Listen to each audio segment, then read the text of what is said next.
Only believe. Only believe. And all things are possible. Only believe.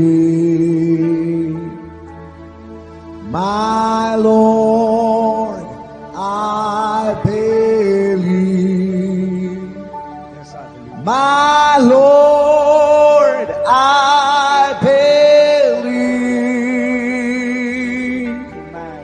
that all things are possible. My Lord, I believe. And we all believe. My Jesus is here. My Jesus is here. And all things are possible. My Jesus is here. My Jesus is here. Thank you, Lord. My Jesus is here. And all things are possible.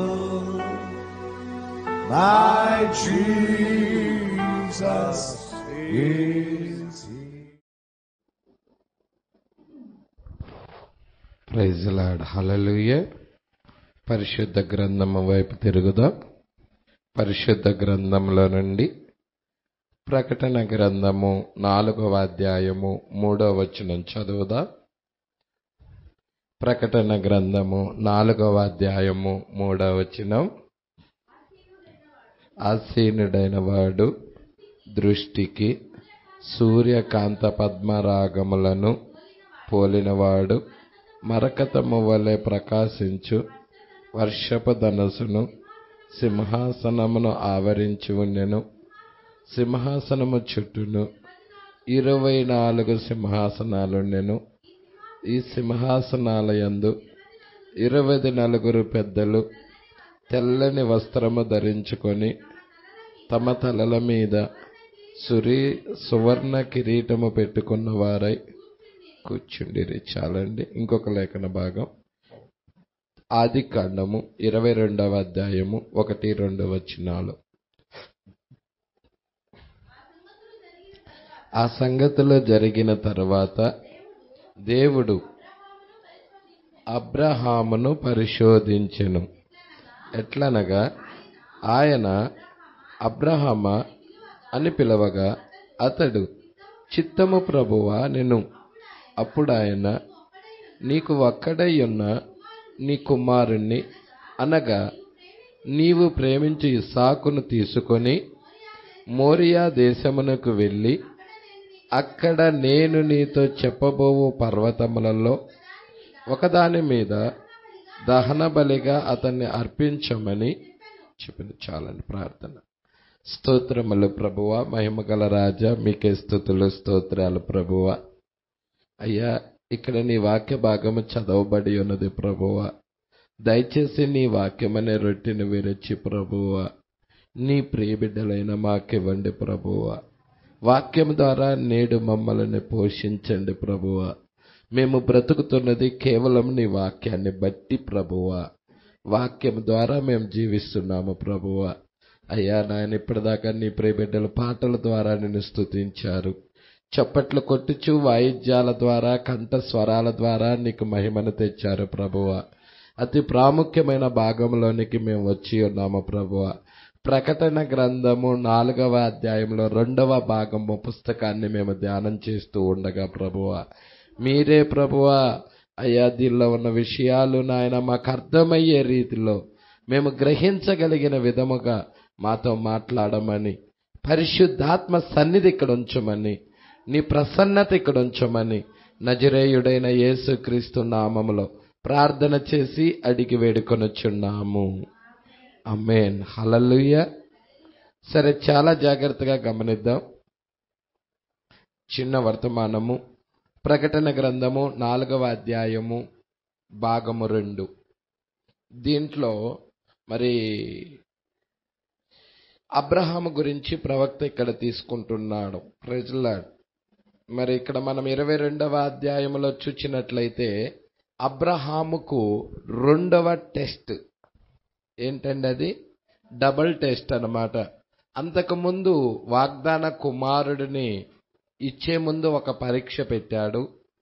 వాగ్దాన కుమారుడు పుట్టిన తర్వాత ఒక పరీక్ష పెట్టాడు. ప్రజల వాగ్దాన కుమారుడు పుట్టక ముందు, పుట్టే ముందుగా పరీక్ష, వాగ్దాన కుమారుడు పుట్టిన తర్వాత పరీక్ష. ప్రజల ఈరోజు సంఘానికి కూడా సేమ్ అబ్రహాం జీవితంలో ఏం జరిగినదో, అబ్రహాం యొక్క సహజ సంతానము అయిన ఇజ్రాయేల్ ప్రజలకి అదే జరుగుతున్నది. రాజ సంతానమైన అన్యజనులకు కూడా అదే జరుగుతున్నది. అంటే అబ్రహాము జీవితంలో జరిగిన 2 పరీక్ష అనేది మన జీవితంలో కూడా జరుగుతున్నది. ఇప్పుడు వాగ్దాన కుమారుడు అక్కడ ఇస్సాకు. ప్రజల ఇక్కడ వాగ్దాన కుమారుడు ఎవరయ్యా అంటే పరిశుద్ధాత్మ దేవుడై ఉన్నాడు. సంఘము పరిశుద్ధాత్మను పొందుకున్న తర్వాత పరీక్ష. సంఘము పరిశుద్ధాత్మను పొందుకున్న తర్వాత పరీక్ష, పరిశుద్ధాత్మను పొందే ముందు పరీక్ష. Praise lord. 2 పరీక్షలు ఉన్నాయి. అబ్రహాము జీవితంలో ఎన్ని పరీక్షలు ఉన్నాయి? 2 పరీక్షలు ఉన్నాయి. ఒకటేమో సంఘము, ఒకటి అబ్రహాము వాగ్దాన కుమారుడైన ఇస్సాకును పొందుకునే ముందుగా పరీక్ష, రెండోదేమో పొందుకున్న తర్వాత పరీక్ష. 2 పరీక్షలు ఉన్నాయి. ప్రజల చాలా జాగ్రత్తగా గమనిద్దాం. అబ్రహాము జీవితంలోగా పాస్టర్ గారు పరీక్షలు మన జీవితంలో లేవు కదా అనుకోకూడదు. మునుపు జరిగినదే ఇప్పుడు జరుగుతున్నది. సూర్యుడి కింద నూతనమైనదంటూ ఏదీ లేదు. ఇప్పుడు ఉన్నది మునుపున్నదేనన్నమాట. ఇప్పుడు మునుపున్న దాన్ని చూద్దాం, ఇప్పుడు కొద్దాం. ప్రజల ఇక్కడ 21వ పేర, అదే ప్రకటన గ్రంథం 4వ అధ్యాయం, మీ దగ్గర పుస్తకాలు ఉన్నట్లయితే 15వ పేజీలో 21వ పేర. మీ దగ్గర ఒకవేళ బుక్ లేకపోతే మెసేజ్ అబ్బు చూడండి, బుక్ ఉంటే కనుక పుస్తకం తీసి చూడండి. 21వ పేర. ప్రజల అబ్రహాముతో ఆయన ఏమి చెప్పినో చూడుము. ప్రజల అబ్రహాముతో ఆయన ఏమి చెప్పినో చూడుము. ఆయనంటే ఎవరు? దేవుడు, యేసుక్రీస్తు. ఏం చెప్పాడంటే 22వ అధ్యాయం చూడు, ఆదికాండం 22వ అధ్యాయము 1వ వచనం. ఆ సంగతులు జరిగిన తరువాత. ఏ సంగతులు? ప్రజలా చూస్తున్నారా అండి? ఆ సంగతులు జరిగిన తరువాత అంటున్నాడు. హల్లెలూయా. అంటే వాగ్దాన పుత్రుడు పుట్టిన తర్వాత దేవుడు అబ్రహాముకి ఏం చెప్పాడు? నీకు వాగ్దాన కుమారుడిని ఇస్తానని చెప్పాడు, ఇచ్చాడు. ఇప్పుడు వాగ్దాన కుమారుడైన ఇస్సాకుకి ఎన్ని సంవత్సరాల వయసు వచ్చినది? 12 సంవత్సరాల వయసు వచ్చినది. ఇప్పుడు మరలా దేవుడు ఏం చేస్తున్నాడంటే అబ్రహామును పరీక్షిస్తున్నాడు. ఒకసారి పరీక్షించాడుగా పాస్టర్ గారంటే కాదు, ఇంకొకసారి మరలా పరీక్షిస్తున్నాడు. Praise lord. చూడండి, ఆ సంగతులు జరిగిన తరువాత దేవుడు అబ్రహామును పరిశోధించెను. ఎట్లనగా ఆయన అబ్రహామా అని పిలవగా అతడు చిత్తము ప్రభువా అనెను.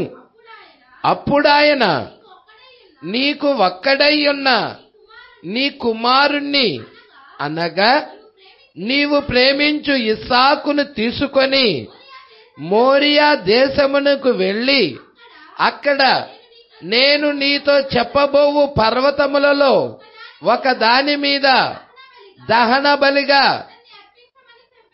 మరి ఇచ్చిందెవరు? వాగ్దాన కుమారుని ఇచ్చిందెవరు? దేవుడే. ఇప్పుడు ఆ దేవుడే ఏం కోరుతున్నాడు? వాగ్దానాన్ని చంపివేయమంటున్నాడు, దహన బలిగా ఇచ్చేయమంటున్నాడు. Praise the Lord. ఏ వాగ్దాన కుమారుడినైతే ఇచ్చానో ఆ వాగ్దాన కుమారుడిని ఆ మోరియా దేశం దగ్గరికి వెళ్ళి ఆ పర్వతములలో నేను చూపించు ఆ పర్వతం మీదకి వెళ్ళి అక్కడ నీ ఒక్కగానున్న ఒక్క కుమారుడిని బలి దహన బలిగా అర్పించమంటున్నాడు.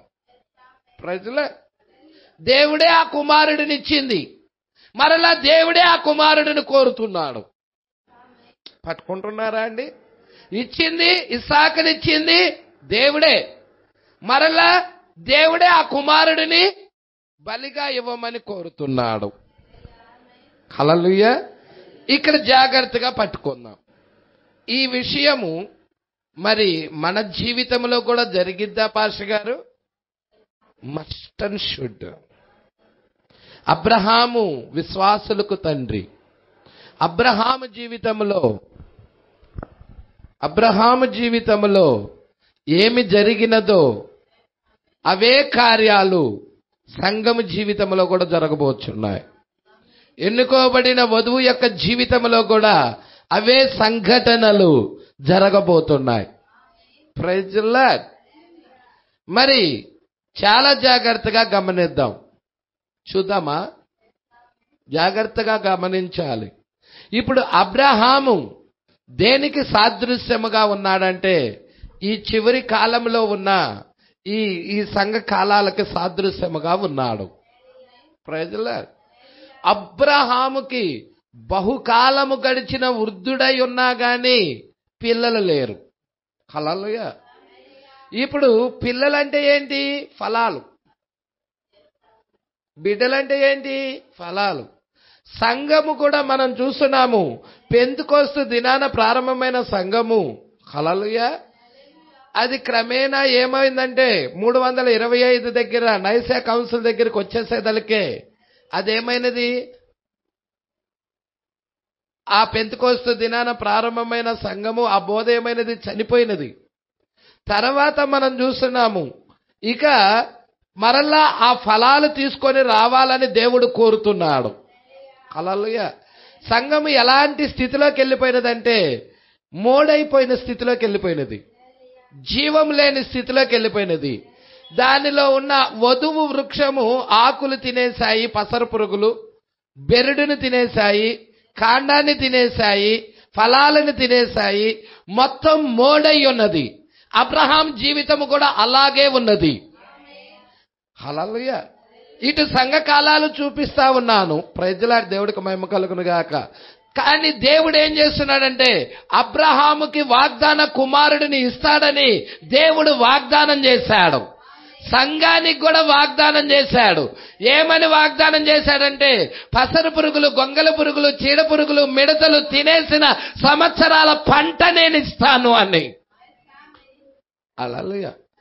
ఈ పంట ఇక్కడ కుమారుడు, ఇక్కడ పంట ఫలములు. హల్లెలూయా. పంట అంటే ఫలాలే కదండి. పంట అంటే ఫలములా కాదా? దేవుడికి మహిమ కలుగును గాక.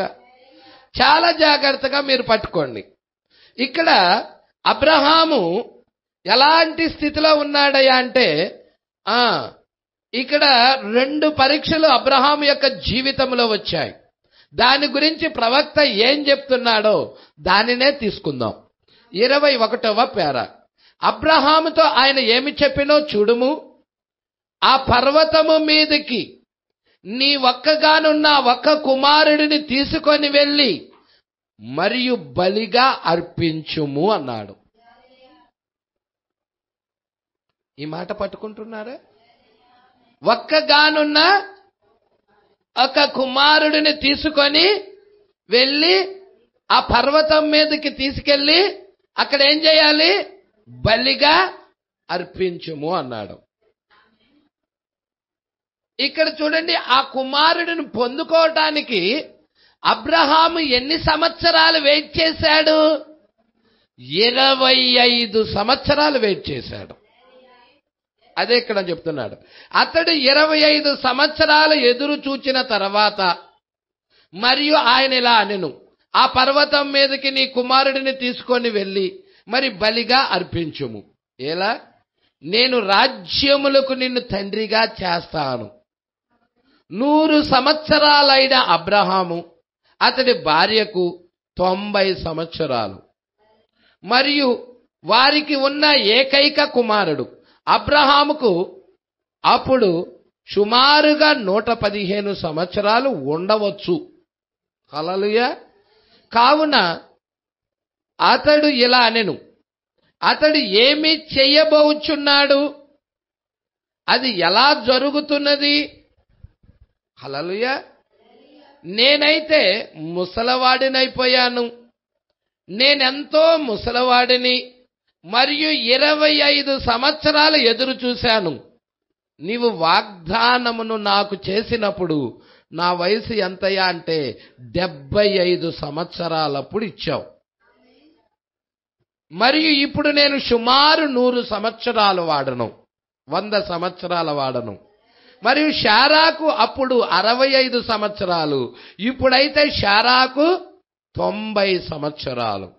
ఎలా అంటే అబ్రహాముకి శారాకి మధ్య ఎన్ని సంవత్సరాల గ్యాప్ అంటే 10 సంవత్సరాలు. అబ్రహాము కంటే శారా 10 సంవత్సరాలు చిన్నది. హల్లెలూయా. 90 సంవత్సరాలు శారాకి.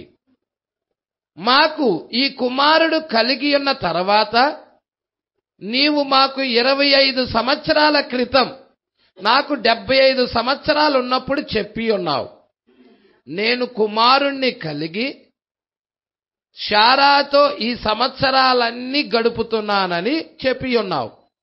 హల్లెలూయా. నేను బిడ్డను కనలేని వాడను మరియు ఆమెకు స్త్రీతత్వము కూడా ఉడికిపోయినది. అప్పుడు ఎలా? ఆమెను మరియు నన్ను ఇంకను బిడ్డలను కనలేని వారిగానే ఉంచావు. చూసారా అండి? దేవుడు వాగ్దానాన్ని చేసేటప్పుడు నీ శక్తిని ఉపయోగించుకోడు, నీ బలాన్ని కూడా ఉపయోగించుకోడు. Praise the Lord. ఇప్పుడు దేవుడు వాగ్దానం ఇచ్చాడు ఏమనంటే శారా గర్భం ధరించి కుమారుని కంటుదని. శారాకైతే ముసలామైపోయినది, అయితే శారా ఆ గర్భము ఎండిపోయినది, ఋతుస్రావం ఆగిపోయినది. కానీ అబ్రహాముకి ఇంకా శక్తి ఉన్నది. అబ్రహాము శారా ఏం చేసిందంటే అబ్రహాముకి హాగరునిచ్చింది. హాగరునిచ్చినప్పుడు హాగరు అబ్రహాముతో పోయినప్పుడు అబ్రహాము హాగర కలయిక ద్వారా ఎవరు వచ్చారంటే ఇష్మాయేల్ వచ్చాడు. Praise the Lord. ఇప్పుడు అబ్రహాము కూడా నిస్సహాయ స్థితిలోకి వెళ్ళిపోవాలి. అబ్రహాము కూడా బలము ఉడికిన వాడవ్వాలి. Praise the Lord. ఇప్పుడు అబ్రహాము ఆ యొక్క శారా ఏ స్థితిలోకి వెళ్ళిపోయినదో అదే స్థితిలోకి అబ్రహాము కూడా వెళ్ళిపోవాలి. అప్పుడు దాకా దేవుడు వెయిట్ చేసేసాడు. హల్లెలూయా. జాగ్రత్తగా పట్టుకుంటున్నారా అండి? ఇక్కడ జాగ్రత్తగా పట్టుకోండి. హల్లెలూయా. నేను కుమారుడును కలిగి శారాతో సంవత్సరాలన్నీ గడుపుతానని చెప్పాడు. నేను బిడ్డలను కనలేని వాడను మరియు ఆమెకు కూడా స్త్రీతత్వము ఉడికిపోయినది. ఇప్పుడు ఇద్దరు ఎలాంటి స్థితిలోకి వెళ్ళారు? నిస్సహాయ స్థితిలోకి వెళ్ళిపోయారు. ఆమె స్త్రీతత్వము ఉడికిపోయినది, బిడ్డల కనలేని స్థితిలోకి వెళ్ళిపోయింది. నాలో కూడా పురుష కణాలు చనిపోయాయి. Praise the Lord. నేను కూడా ఇక బిడ్డలను కనలేని వాడను. అప్పుడు ఎలా? ఆమెను మరియు నన్ను ఇంకను బిడ్డలను కనలేని వారిగానే ఉంచావు, మరియు నీవు వచ్చి ఈ కుమారుడును ఇచ్చావు. Praise Lord. నీ వాగ్దానం ఉన్నది, నీవు వచ్చి. Praise Lord. ఎప్పుడైతే నువ్వు పరిపూర్ణమైన బలహీనుడుగా ఉంటావో అప్పుడు దేవుడు ఏం చేస్తాడంటే నీ దగ్గరికి వచ్చి నిన్ను వాడుకుంటాడు. హల్లెలూయా. నీ జ్ఞానం మీద, నీ యొక్క చదువు మీద, నీ విద్య మీద, నీ టెక్నాలజీ మీద, నీ యొక్క దాని మీద ఆధారపడినంత కాలం దేవుడు వాడుకోడు. నువ్వు నిస్సహాయ స్థితికి వెళ్ళిపోవాలి. నువ్వు పూర్తిగా ఖాళీ అయిపోవాలి. ఎప్పుడైతే పూర్తిగా ఖాళీ అవుతావో అప్పుడు దేవుడు వచ్చి నిన్ను వాడుకుంటాడు. Praise Lord. అందుకే పరిపూర్ణమైన బలహీనత ద్వారా పరిపూర్ణమైన బలము అనే వర్తమానము మన కాల ప్రవక్త చెప్పాడు, బోధించాడు. ఎప్పుడైతే మనము పరిపూర్ణమైన బలహీనతలోకి వెళ్తామో అప్పుడు దేవుని యొక్క బలాన్ని మనం పొందుకుంటాం. Praise Lord. ప్రభువా, నేను పూర్తిగా నిస్సహాయకుడిని అయిపోయానయ్యా, నేను పూర్తిగా ఖాళీ అయిపోయానయ్యా, నేను పూర్తిగా నీ వాగ్దానం చేయబడిన దాని మీద ఆధారపడుతున్నానయ్యా, నాలో ఏ బలము లేదు ప్రభువా అని ఎప్పుడైతే నువ్వు జీరోకి వెళ్ళిపోతావో, నువ్వు పూర్తిగా ఖాళీ అవుతావో అప్పుడు దేవుడు నిన్ను వాడుకోవటం ప్రారంభిస్తాడు. నాకు బలం ఉన్నదిగా అన్నంతసేపు దేవుడు వాడుకోడు. Praise lord. పట్టుకుంటున్నారా అండి? వరము అంటే ఏమన్నాడో తెలుసా ప్రవక్త వరము అంటే ఏమన్నాడో తెలుసా? నీ విద్యను అక్కడ ప్రసంగించటం కాదు, ప్రదర్శించటం కాదు, లేకపోతే నీ బలాన్ని అక్కడ ప్రదర్శించటం కాదు, నీ జ్ఞానాన్ని అక్కడ ప్రదర్శించటం కాదు. వరము అంటే నిన్ను నీవు పక్కకి తప్పుకోవటమే వరమయ్యున్నది. ఎప్పుడైతే నీ బలము, నీ విద్య, నీ జ్ఞానము, నీ చదువు అంతా పక్కకి పెడతావో, ఎప్పుడైతే ఖాళీ అవుతావో అప్పుడు ఆ దేవుడు నీలోకి వచ్చి నిన్ను ఉపయోగించుకుంటాడు. Praise lord. చాలా మందికి తెలియదు వరము అంటే ఏంటో. వరము అంటే ప్రవక్త మాట్లాడుతున్నాడు, ప్రవక్త చెప్తా ఉన్నాడు, నిన్ను నువ్వు పక్కకు తొలగినప్పుడు మాత్రమే అదే వరమై ఉన్నది. నిన్ను నువ్వు పూర్తిగా పక్కకి తప్పుకోవటమై ఉన్నది. అప్పుడు దేవుడు నీలోకి వచ్చి ఆయన తన కార్యాన్ని జరిగిస్తాడు. హల్లెలూయా. ఇక్కడ మనం చూస్తా ఉన్నామండి. ఇక్కడ జాగ్రత్తగా పట్టుకోండి. ఏమంటున్నాడో, నేను కుమారుడిని కలిగి శారాతో సంవత్సరాలన్నీ గడుపుతానని చెప్పి ఉన్నాను. నేనైతే దేవుడు వాగ్దానం చేసిన దానిని శారాకి చెప్పాను, సంవత్సరాలని గడుపుతానని. నేను బిడ్డలను కనలేని వాడును, మరియు ఆమెకు కూడా స్త్రీతత్వం అనేది ఉడికిపోయినది. అప్పుడు ఎలా? హల్లెలూయా.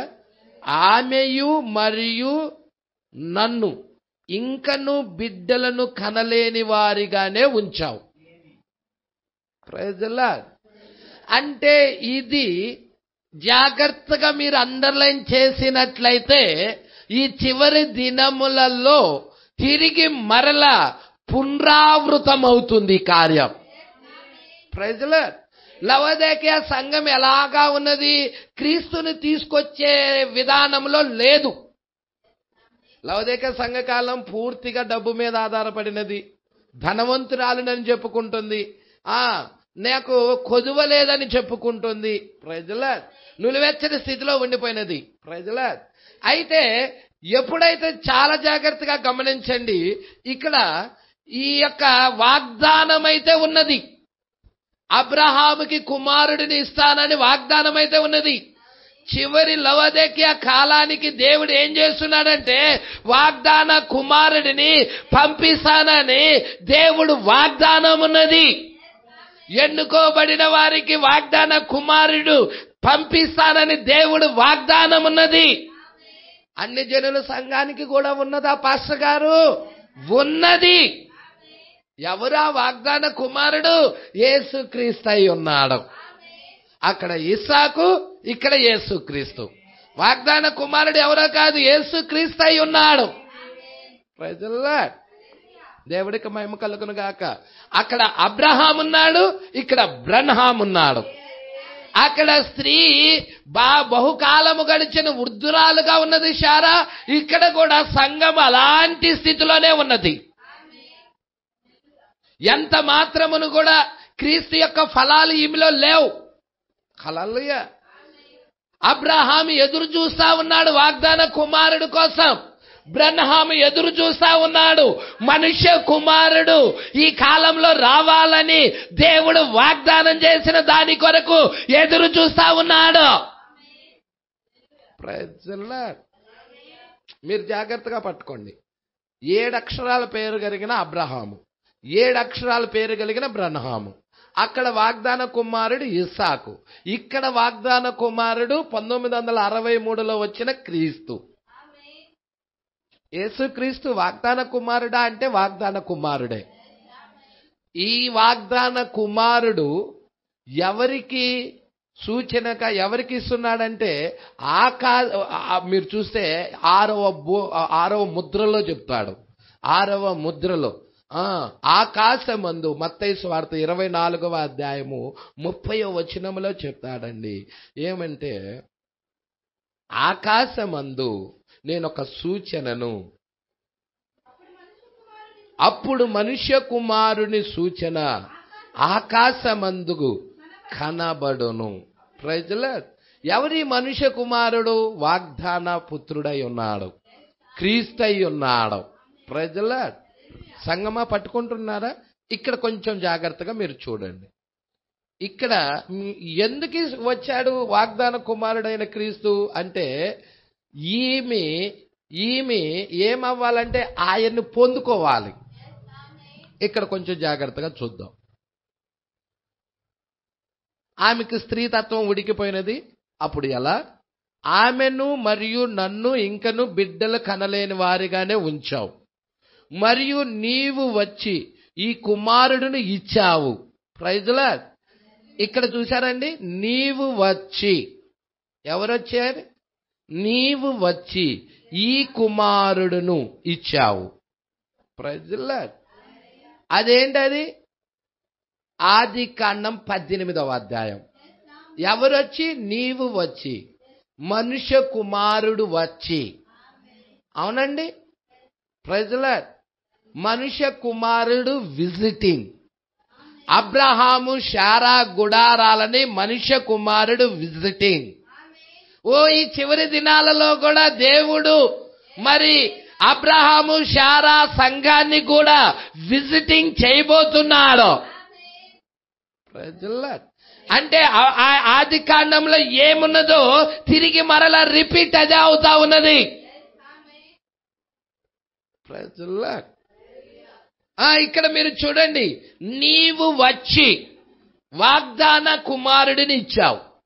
ఇప్పుడు మనలో కూడా ఏముండాలి? అదే రివలేషన్, అదే ప్రత్యక్షత. ఆయన ఏమై ఉన్నాడో అదే విధమైన ఆత్మ, అదే విధమైన వాక్యముతో నింపబడాలి. అందుకే ఆత్మయు పెళ్లి కుమార్తెయు రమ్ము అని చెప్పుచున్నారు. అంటే వీరిద్దరిది ఒకే స్వరం, ఒకే వాక్యం, ఒకే ఆత్మయున్నారు. అందుకే ఇక్కడ అంటా ఉన్నాడు, జాగ్రత్తగా పట్టుకోండి. ఆమెను మరియు నన్ను ఇంకా బిడ్డలు కనలేని వారిగానే ఉంచావు. అంటే ఇది లవదకియా కాలం. పట్టుకుంటున్నారా? లవదకియా కాలం బిడ్డల కన్న స్థితిలో ఉన్నదా? లేదు. అలాంటి స్థితిలో ఉంచావు. అయితే నీ వాగ్దానం ఉంది, నీ వాగ్దానాన్ని మేము జ్ఞాపకం చేసుకున్నాము. అక్కడ అబ్రహాము ఎలాగా దేవుని చేత ఎన్నిక కాబడ్డాడో చివరి దినాల్లో కూడా ఎన్నిక కాబడిన గుంపున్నది, ఒక ప్రత్యేకమైన గుంపున్నది. హల్లెలూయా. ఆ ఎన్నిక కాబడిన గుంపుకి వాగ్దాన కుమారుడు ఇస్తానని వాగ్దానం చేశావు. కాబట్టి ఇక్కడ అంటున్నాడు, మరియు నీవు వచ్చి ఈ కుమారుడను ఇచ్చావు. Praise the Lord. ఎవరు ఇచ్చింది? ఎవరి ద్వారాగా గర్భం ధరించింది? Praise the Lord. ఇప్పుడు క్రీస్తు ద్వారా ఈమె గర్భం ధరించాలి. అంటే మరియా ఏ విధముగా క్రీస్తును తీసుకొచ్చినదో ఈ రోజు సంఘము కూడా అదే విధానములో క్రీస్తును తీసుకొని రావాలి. మరియా దగ్గరికి బలిష్ఠుడైన దూత విజిటింగ్ ఉంది అక్కడ. అబ్రహాము దగ్గర ఏ విధముగా అబ్రహాము గుడారములో బలిష్ఠుడైన దూత విజిటింగ్ ఉన్నదో, ప్రైజ్ ది లార్డ్. మరి రెండవ నిర్గమములో యేసుక్రీస్తు రెండవ నిర్గమమై ఉన్నది. అక్కడ మరియా దగ్గరికి ఆ యొక్క బలిష్ఠుడైన దూత విజిటింగ్ ఉన్నది అక్కడ. ఇప్పుడు మూడవ నిర్గమంలో మన దగ్గరికి కూడా అదే బలిష్ఠుడైన దూత ప్రకటన 10 విజిటింగ్ ఉన్నది వధువు దగ్గర. Praise the Lord. దేవుడికి మహిమ కలుగునుగాక. మీరు చూసారా ఆమె గర్భం ఎలా ధరించింది? సర్వోన్నతుని యొక్క శక్తి నిన్ను కమ్ముకొనును. ఓ ఈ చివరి దినాల్లో కూడా ఈమె ఏమి కమ్ముకుంటుంది?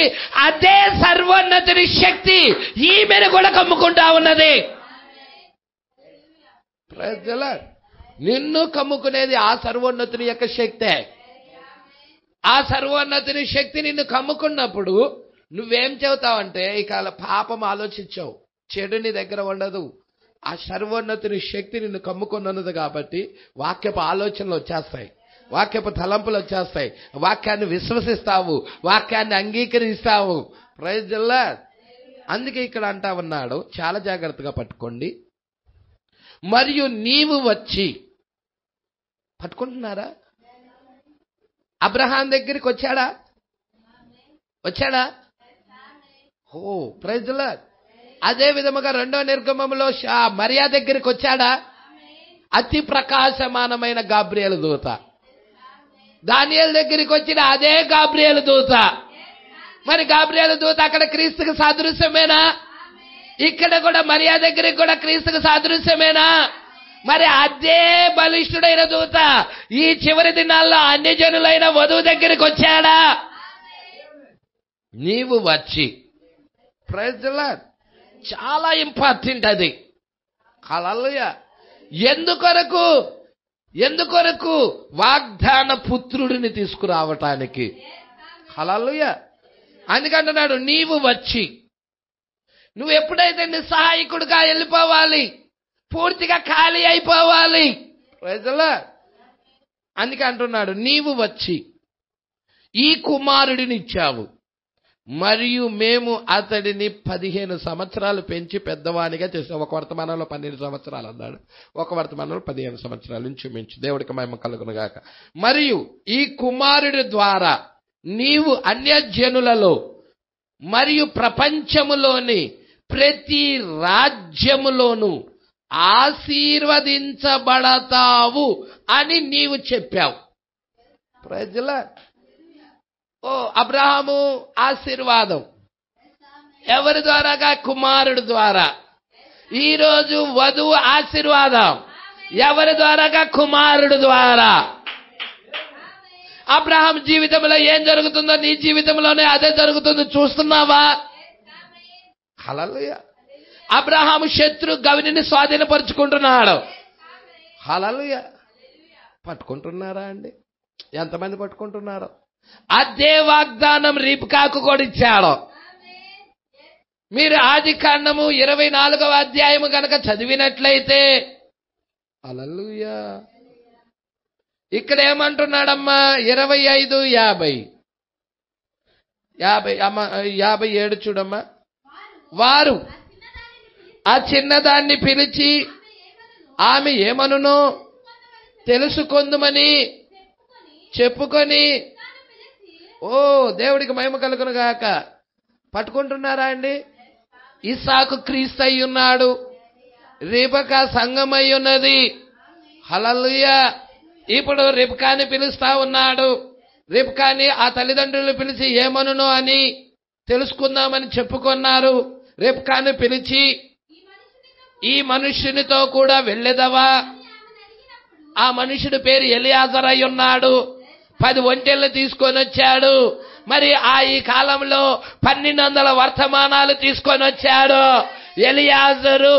మరి ఎలియాజరు యొక్క వర్తమానముతో కూడా వెళ్ళేదవా అని ఇక్కడ ఒక చిన్న రిబ్కాను అడుగుతున్నాడు. హల్లెలూయా. స్త్రీ సంఘం రిబ్కా. హల్లెలూయా. అప్పుడు రిబ్కా యొక్క తీర్మానం బయటకు వస్తా ఉన్నది. ఈ మనుష్యుడితో కూడా వెళ్ళేదవా, లేక బాప్టిస్ట్ దగ్గరే ఉంటావా, పెంతెకోస్తు దగ్గరే ఉంటావా, లూథర్ దగ్గరే ఉంటావా, తల్లిదండ్రుల దగ్గరే ఉంటావా, లేదా అన్నదమ్ముల దగ్గరే ఉంటావా? హల్లెలూయా అని అడిగినప్పుడు ఆ స్త్రీ అంటుంది, నేను ఎంత మాత్రం వీటిల్లో ఈ బాప్టిస్ట్ లో కానీ, పెంతెకోస్తులో కానీ, లూథర్లో కానీ, మత శాఖల్లో కానీ నేను ఉండను, కానీ నేను వచ్చిన ఆ మనుష్యుడితో కూడా వెళ్ళేదను. Praise the Lord. రిబ్కా అట్టానే చెప్పినది. రిబ్కా అట్టానే చెప్పినది. చూడండి కావాలంటే ఏం చెప్పినదో.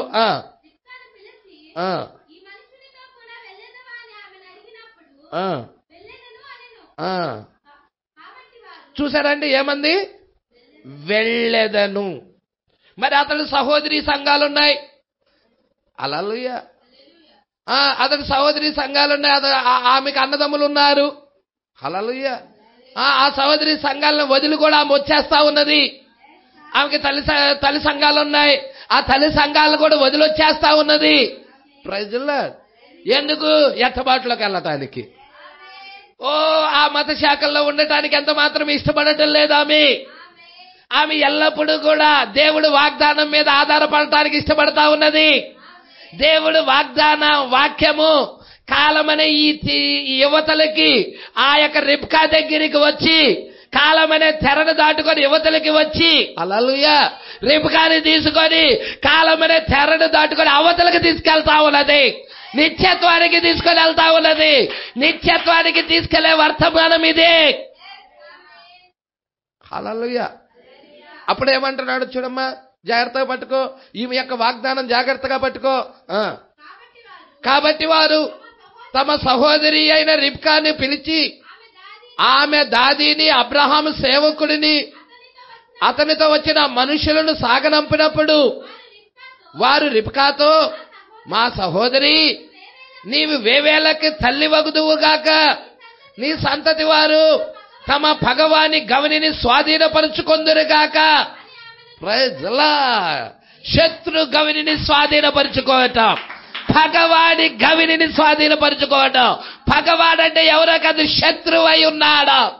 ఆ శత్రు గవిని స్వాధీనపరుచుకునే దీవెన, ఆశీర్వాదం రిబ్కాకుంది. అక్కడ అబ్రహాముకి దేవుడిచ్చాడు, ఇక్కడ రిబ్కాకు దేవుడిచ్చాడు. అబ్రహాము శత్రు గవిని స్వాధీనపరుచుకున్నాడా? హల్లెలూయా. సహజ సంతానమైన ఇజ్రాయేల్ సంఘము శత్రు గవిని స్వాధీనపరుచుకుందా? రోగము, మరణము, వృద్ధాప్యము అన్నిటి మీద విజయము శత్రు గవిని స్వాధీనపరుచుకుంటా ఉన్నది. ఈ రోజు అన్య జనుల సంఘము కూడా శత్రు గవిని స్వాధీనపరుచుకుంటా ఉన్నది. దయ్యపు శక్తులు, చీకటి ఆత్మల, అంధకార శక్తులు అన్నిటి మీద కూడా విజయము. వ్యాధి, రోగము, ముసలితనము, మరణము అన్నిటి మీద విజయము శత్రు గవిని స్వాధీనపరుచుకుంటా ఉన్నది. ఎటువంటి ఆశీర్వాదం అండి!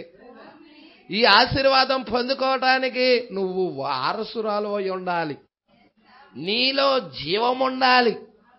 నీలా జీవం అనేది ఉంటే లోన ఆనందంతో గంతులేస్తుంది, ఉత్తేజంతో గంతులేస్తుంది. ఎందుకంటే ఆ ద్రాక్ష రసము ఉత్తేజాన్ని ఇస్తుంది, ఆనందాన్ని, ఉత్తేజాన్ని, సంతోషాన్ని ఇస్తుంది.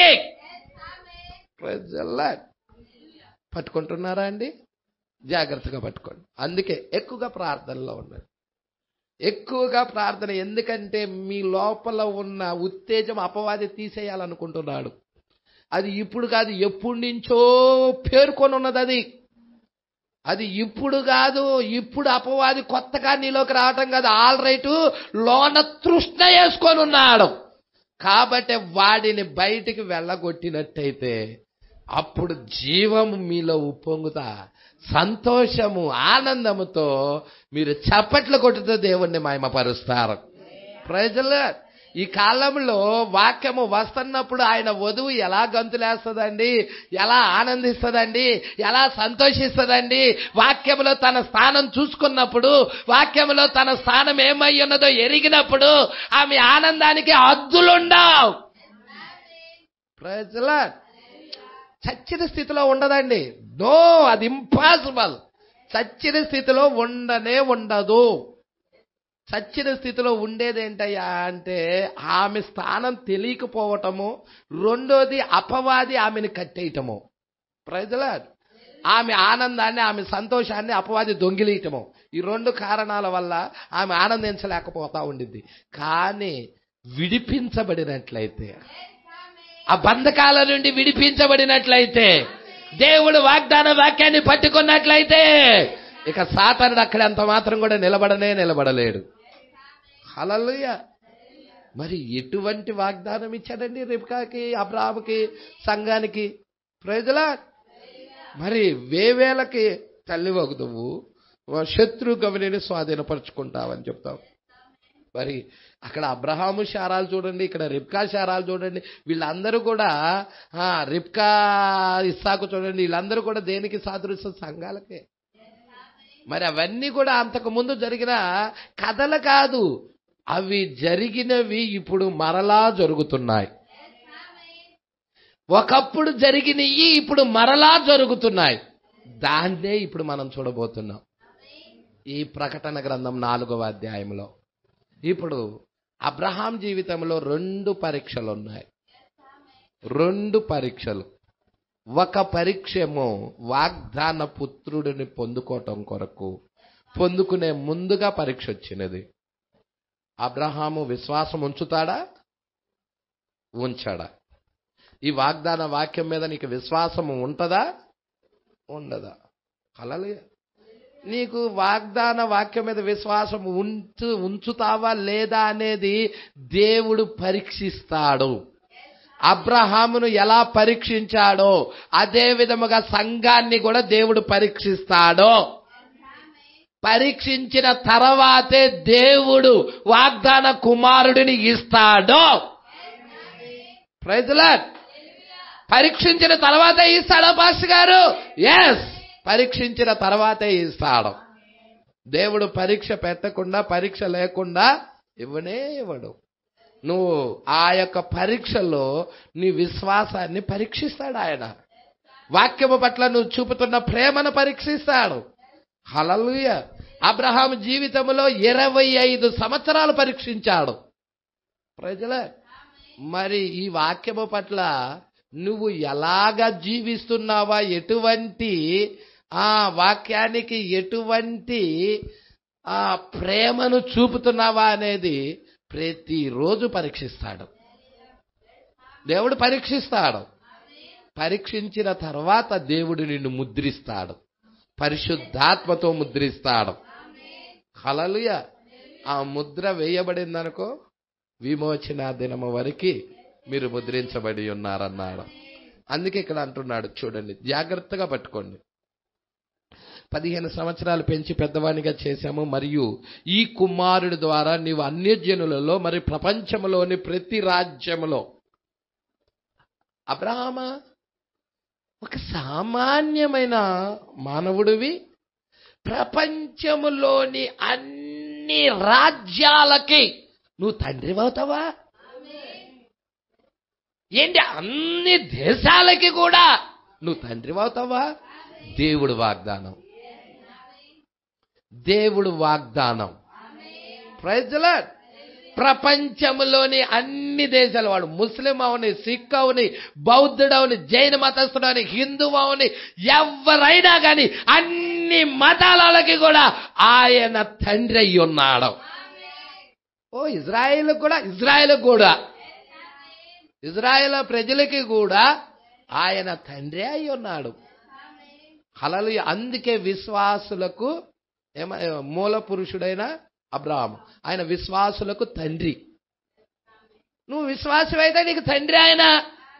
నువ్వు ఎవరు అయినప్పటికీ కూడా.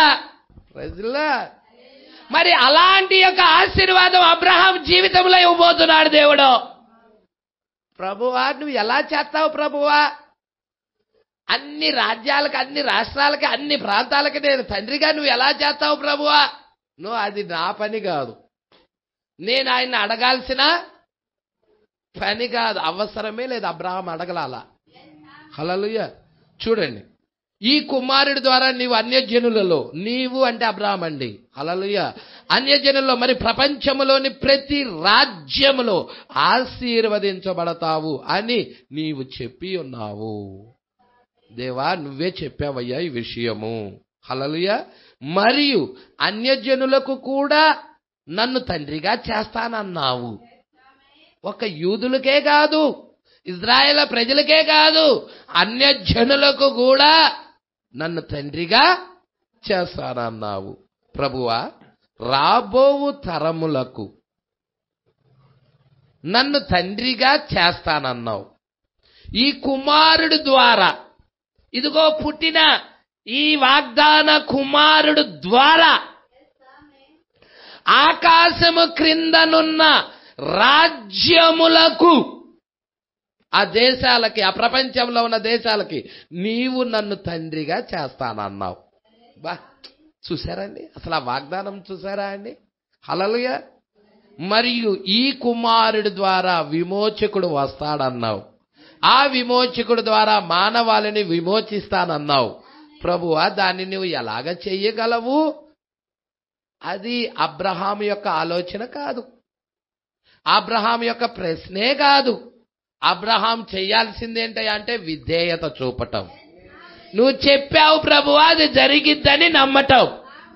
అది నువ్వు ఎలా చేస్తావు ప్రభువా అని ఎదురు ప్రశ్న అడగటం అనేది సరైన విధానము కానే కాదు. హల్లెలూయా. నువ్వు చెప్పావు, అది ఎలాగైనా జరిగిస్తావు. ఆ చెప్పావు కాబట్టి దాని మీద నేను విశ్వాసము ఉంచుతున్నాను. ఇది అబ్రహాం విశ్వాసం. మరి నీ విశ్వాసము? అబ్రహాం విశ్వాసం గురించి మాట్లాడుకున్నావు, మరి నీ విశ్వాసము కూడా అదే విధముగా ఉన్నదా? అబ్రహాము విశ్వాసులకు తండ్రి. అబ్రహాము ఏ విధముగా లేని వాటిని ఉన్నట్లుగా నమ్మాడు. Praise the Lord. ఉన్న వాటిని లేనట్లుగాను, లేని వాటిని ఉన్నట్లుగాను నమ్మాడు అబ్రహాం. మీకొకటి తెలుసా? 100 మైళ్ళ దూరమున ఆ మోరియా పర్వతము మీద కుమారుని బలిచ్చే ముందు అక్కడ ఏ మాత్రమో జంతువు అనేది ఉండదు. ఎందుకంటే పచ్చటి ఆకు గాని, చెట్టు గాని, రెమ్మ గాని ఏముండదు, అలా ఏముండదు. అలాంటి స్థితిలో ఆ రాళ్ల దగ్గర ఆ యొక్క అబ్రహాము వెళ్ళిపోయి అక్కడ బలిస్తున్నప్పుడు, అక్కడ వెళ్ళినప్పుడు ఆ గొర్రె పిల్ల కనపడాల. హల్లెలూయా. అబ్రహాము జీవితంలో బలి, ఆ యొక్క ఇస్సాకును బలిచ్చే ముందుగా, అబ్రహామా నువ్వు ఇస్సాకును బలివాక ఆపేయి అని దేవుడు ఒక స్వరం ద్వారా మాట్లాడాడు. హల్లెలూయా. దేవుడు మాట్లాడాడు. హల్లెలూయా. ఆ గొర్రెపిల్ల ఎక్కడి నుంచి వచ్చిందంటావు? ఆ గొర్రెపిల్ల అసలు ఎక్కడి నుంచి వచ్చిందంటావు? ఆ పొదలో చిక్కబడి అక్కడ ఆ యొక్క గొర్రెపిల్ల అక్కడ అరుస్తా ఉన్నది. ఎక్కడి నుండి వచ్చిందంటావు? హల్లెలూయా.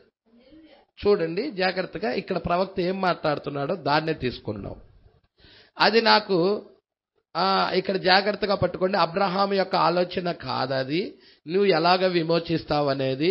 నువ్వు ఈ కుమారుడి ద్వారా విమోచకుడు వస్తాడన్నావు, ఆ విమోచకుడు ద్వారా మానవాళ్ళని విమోచిస్తానన్నావు. ప్రభువా దాన్ని నీవు ఎలాగ చేస్తావు? అది అసలు నా ప్రశ్న కాదది, అబ్రహాం యొక్క ఆలోచన కూడా కాదది, అబ్రహాం యొక్క ప్రశ్నే కాదది. విధేయత చూపటం. నువ్వు చెప్పావు కాబట్టి చేస్తావు ప్రభువా, నీవు దాన్ని ఎలాగ చేస్తావు అని అడగలేదు అబ్రహాం.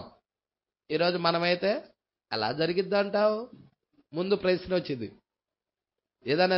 ఏదైనా ఒక సేవకుడు కానీ లేకపోతే అమ్మ నీకు ఆ రోగం తగ్గిపోయింది అనుకో, దేవుడు నిన్ను స్వస్థపరిచాడు వెళ్ళిపోమనగానే ముందు ఇది ఎలా తగ్గిద్ది ఏంటి దాని గురించి, ఆ రోగం యొక్క తీవ్రత గురించి, ఆ రోగం యొక్క విషయం గురించి ఆలోచిస్తాం. కానీ దైవ సేవకుడు చెప్పిన ఆ మాట మీద విశ్వాసం పెట్టలేం. Praise the Lord. దేవుడు చెప్పిన మాట మీద విశ్వాసం పెట్టాడు అబ్రహాం. అక్కడ వాళ్ళ గర్భము చూస్తే ఎండిపోయి ఉన్నది, మృతతుల్యమైపోయి ఉన్నది. హల్లెలూయా. ఏ శారాకేమైనా ఋతుస్రావం ఉందనుకున్నారా ఏంటి? లేదు. ఆమెకి ఋతుస్రావం ఆగిపోయినది. బిడ్డల కలలేని స్థితిలో ఉన్నారు. ఆ శారా మాత్రమే కాదు, అబ్రహాము కూడా అలాంటి స్థితిలోకే వెళ్ళిపోయాడని బైబిల్ చెప్తా ఉన్నది. హల్లెలూయా. ఎంత మాత్రము జీవ కణాలు అబ్రహాములో కూడా చచ్చిపోయాయి. హల్లెలూయా. బాగా బలహీనులు, వృద్ధులైపోయి ఉన్నారు. మరి అలాంటి స్థితిలో ఉండినప్పుడు దేవుడు ఏమని వాగ్దానం చేశాడు? కుమారుణ్ణి ఇస్తానని. హల్లెలూయా. ఇప్పుడు తనకున్న పరిస్థితి మీద దృష్టి పెట్టాలా? దేవుడు వాగ్దానం చేసిన వాక్యం మీద దృష్టి పెట్టాలా? తనకున్న బలహీనత మీద దృష్టి పెట్టాలా? దేవుడు వాగ్దానం చేసిన వాక్యం మీద దృష్టి పెట్టాలా? దేవుడు వాగ్దానం చేసిన వాక్యం మీద దృష్టి పెడితే నువ్వు ఆ దేవుని కుమార్తెవు, కుమారుడవు. అబ్రహాం కుమార్తె అవుతావును. ఆయన స్వస్థపరచు యెహోవావై ఉన్నాడు. పరిస్థితుల వైపు చూడకు. అది ఎంత భయంకరంగా ఉన్నా గానీ పరిస్థితుల వైపుకు చూడకు. డాక్టర్ చెప్తున్నాడు రేపే చచ్చిపోతావని. నువ్వు వచ్చి పీనే వాడు చెప్పిన తర్వాత రేపటి దాకా అది అర్ధరాత్రి చచ్చిపోతాడు. ఎందుకో తెలుసా? డాక్టర్ చెప్పాడుగా చచ్చిపోతావని. దాని మీద దృష్టి పెడతాం. కానీ వాగ్దాన వాక్యం ఉన్నది, ఆయన పొందిన దెబ్బల చేత మీరు స్వస్థపరచబడ్డారని. Praise the lord. ఆయన వాక్యం, నా మాట విని నన్ను పంపిన వాని యందు విశ్వాసం ఉంచువాడు మరణములో నుండి జీవములోకి దాటి ఉన్నాడు. వాగ్దాన వాక్యాన్ని మీద విశ్వాసం ఉంచు. డాక్టర్ని నమ్ముతాడు, ఆ ఆటో డ్రైవర్ని నమ్ముతాడు, యేసయ్యను నమ్మడు. మానవుడు యొక్క దౌర్భాగ్య స్థితి. తాగుబోతాడైన ఆటో డ్రైవర్ని నమ్ముతున్నాడు, బస్సు డ్రైవర్ని నమ్ముతున్నాడు, లోకస్తుడిని నమ్ముతున్నాడు. ఎక్కేటప్పుడు జాగ్రత్తగా తీసుకెళ్తాడని. యేసయ్య అంతకంటే మంచి ఆయన కాదా? ఆయన మానవ జాతిని రక్షించటానికి వచ్చిన ఆయన, మరణాన్నే తీసేయటానికి. మరి నీ జీవితంలో మరణం లేకుండా చేయటానికి ఆయన వచ్చాడు తెలుసా? హల్లెలూయా. నా మాట విని నన్ను పంపిన వాని యందు విశ్వాసముంచువాడు నిత్య జీవము గలవాడు, వాడు మరణములోనికి రాక జీవంలోకి దాటి ఉన్నాడు. Praise the Lord. మరి ఆ వాక్యము అలాంటిది. అందుకే ఇక్కడ అంటా ఉన్నాడు, జాగ్రత్తగా పట్టుకుందామా? ఎంతమంది ఇక్కడ పట్టుకోవటానికి ఇష్టపడుతున్నారా చెప్పండి? హల్లెలూయా. ఇక్కడ చూడండి, జాగ్రత్తగా పట్టుకోండి. అది నాకు సంబంధం లేనిది, నీవు దాన్ని చెప్పి ఉన్నావు ప్రభువా, కావున నీ మాట సరైనదని నాకు తెలుసు. నా మాట అయినా తప్పిపోవచ్చు, కానీ నీ మాట తప్పిపోదయ్యా. ఏమి విశ్వాసం అండి! నా మాట అయినా తప్పిపోవచ్చు, కానీ నీ మాట తప్పిపోదు. డాక్టర్ల మాట అయినా విఫలము కావచ్చు, కానీ నీ మాట విఫలము కాదు. దేవుడికి మహిమ కల. డాక్టర్ మీద పెట్టిన విశ్వాసం వాక్యం మీద పెడితే ఎంత బాగుండో. నిజమండి, నేను చెబుతున్న మాటలు. డాక్టర్ మీద పెట్టిన విశ్వాసం, వైద్యం మీద పెట్టిన విశ్వాసం వాక్యం మీద పెట్టినట్లయితే ఎంత బాగుండునో. ఆ వ్యక్తి ఎంతగా స్వస్థపరచబడతాడో. హల్లెలూయా. దేవుడికి మహిమ కలుగును గాక. ఏయో కథలు చెప్పుకోవటానికి కూర్చోలా. నో, ఈ కథలు కావండి. హల్లెలూయా. భక్తుల జీవితంలో ఏ దేవుడైతే కార్యరూపము దాల్చి వాళ్ళ జీవితంలో క్రియ చేసి వారి రోగాల నుండి, వ్యాధుల నుండి, మరణము నుండి రక్షించాడో అదే దేవుడు మన జీవితంలో కూడా కదిలాడాలని, మన జీవితంలో కూడా రోగాలు, వృద్ధాప్యం, మరణము నుండి తప్పించాలని, ఆ దేవుడే మన జీవితంలో కదిలాడాలని. హల్లెలూయా. ఈరోజు ఆయన గురించి మనం మాట్లాడుకుంటున్నాం. ఆయన లేకపోతే మనకు జీవమే లేదు. హల్లెలూయా. మీకు తెలుసా, అవ్వ ఆదములు పాపం చేసినప్పుడు వాళ్ళిద్దరు మరణంలోకి వెళ్ళారు. నిత్యముగా ఆజ్ఞాతిక్రమం మరణమై ఉన్నది. ఆదాము అవ్వలు ఇద్దరు మరణంలోకి వెళ్ళారు. కానీ దేవుడు వాళ్ళ మరణంలో నుంచి బయటికి లాగడానికి, ఆ చనిపోయిన స్థితిలో నుండి రక్షించడానికి గొర్రె పిల్లగా అక్కడికి వచ్చాడు. ఎంత గొప్ప దేవుడండి ఆయన. మానవ జాతి మరణంలో ఉంటే మానవుడిని రక్షించటం కొరకు ఆయన మానవ జాతి మరణములో నుండి జీవములోకి రావటం కొరకు ఆయనే బలైపోయాడు. అక్కడ ఒక ప్రత్యామ్నాయం ఇచ్చాడు. ఇదిగో ఈ గొర్రె పిల్ల విశ్వాసం పెట్టు, ఈ గొర్రె పిల్ల మీద నమ్మకం పెట్టు, నువ్వు చనిపోయినా కానీ బ్రతుకుతావు. బ్రతికి నా యందు విశ్వాసం ఉంచువాడు ఎన్నడూ చనిపోడు, సజీవముగా ఎత్తబడతాడు. అతడిలో మరణం అనే కణము కూడా ఉండదు. Praise the Lord. ఒక్క మరణం అనే జీవ కణము కూడా ఉండటానికి వీల్లేదు. Praise the Lord. నా యందు విశ్వాసం ఉంచిన వాడు. హల్లెలూయా. అక్కడ గొర్రె పిల్లగా చూపించాడు. అబ్రహాం దగ్గర గొర్రె పిల్లగా చూపించలేదు, ఇస్సాకుగా చూపించాడు. ఆ ఇస్సాకే క్రీస్తు అయి ఉన్నాడు. Praise the Lord. దేవుడికి మహిమ కలుగునుగాక. ఈ రోజు మన దగ్గరికి వచ్చేదానికి బలిష్ఠుడైన దూతగా మేఘం ధరించుకొని 63లో మేఘం ధరించుకొని వచ్చాడు ఆయన. ఇప్పుడు ఈయన్ని నమ్మాలి. Praise the Lord. ఇది ఒక పొగో లేకపోతే ఏదో కాదది. దేవుడు 63లో దిగొచ్చిన దేవుడు, నిన్ను విమోచించడానికి వచ్చిన దేవుడు, నిన్ను రక్షించడానికి వచ్చిన దేవుడు, నిన్ను బ్రతికించడానికి వచ్చిన దేవుడు, నీ రోగాన్ని స్వస్థపరచడానికి వచ్చిన దేవుడు. Praise the Lord. మత శాఖలు తోసేస్తున్నాయి, సంఘ శాఖలు, డినామినేషన్లు ఈ యొక్క బోధలు తోసేస్తున్నాయి క్రీస్తుని. మరి నువ్వు విశ్వసిస్తున్నావా? అబ్రహాం కుమార్తెవేనా? అబ్రహాం కుమారుడివేనా? విశ్వాసం ఉంచుతున్నావా? ఇది సామాన్యమైన వర్తమానం కాదండి. ప్రకటన గ్రంథం అంటేనే సామాన్యమైన వర్తమానం కాదు. హల్లెలూయా. వాక్యములో నీ స్థానము నువ్వు చూడాలి. వాక్యంలో నువ్వు స్థానం చూసే అంతవరకు కూడా నువ్వు భక్తి చేసినా అది శూన్యమే. ఎప్పుడైతే నీ స్థానం చూస్తావో అది నిజమైన భక్తి అయి ఉన్నది. నీ స్థానము చూడకుండా ఎంత భక్తి చేసినా గానీ ప్రయోజనం లేదండి. అదే నువ్వు వాక్యంలో నీ స్థానము గుర్తెరుగుతున్నావంటే, గ్రహిస్తున్నావంటే అది దేవుడిచ్చిన కృప అయి ఉన్నది. నిజముగా నువ్వు దీవించబడతావు. దేవుడు వాక్యములో నీ స్థానం ఏమై ఉన్నదో చూపిస్తే దేవుడు భక్తులకు చూపించాడండి. ప్రవక్త తన స్థానం ఏదో ప్రవక్త ఎరిగాడు. పరిశుద్ధ గ్రంథంలో నీ స్థానం ఏమై ఉన్నదో నువ్వు ఎరగవలసిన వాడవై ఉన్నావు. లోకంలో ఉన్న కార్యాలతో కొట్టుకొని వెళ్ళొద్దు. ధ్యానం చెయ్యండి. పరిశుద్ధ గ్రంథాన్ని ధ్యానం చెయ్యండి. పరిశుద్ధ గ్రంథంలో ఉన్న విషయాలను ధ్యానం చెయ్యండి. Praise the Lord. అందుకే ఇక్కడ అంటా ఉన్నాడు. ఇదొక్కటి చూసుకొని ముగిద్దామండి. ఎందుకంటే చాలా లోతైన సంఘటనలు ఉన్నాయి. డబల్ టెస్ట్, 2 పరీక్షలు. ఒకటి విశ్వాసము, వాగ్దాన కుమారుడిని ఇచ్చే ముందుగా టెస్టు. రెండవది పొందుకున్న తర్వాత టెస్టు. సంఘానికి కూడా అంతే. నీ విశ్వాసం పరీక్షించబడిన తర్వాత నీకు వాగ్దాన కుమారుడిని ఇస్తాడు. వాగ్దాన కుమారుడిని ఇచ్చిన తర్వాత మత శాఖ సంస్థల నుండి నీకు ఒత్తిడి వస్తుంది. ఎప్పుడైతే ఒత్తిడి వస్తుందో ఆ వాగ్దాన కుమారుడిని చంపటానికి ఒత్తిడి వస్తుంది. హల్లెలూయా. అబ్రహాం జీవితంలో అదే జరిగినది. సంఘము జీవితంలో కూడా అదే జరుగుతా ఉన్నది. హల్లెలూయా. Praise the Lord. పట్టుకుంటున్నారా అండి? అందుకే ఇక్కడ నేను చదువుతాను.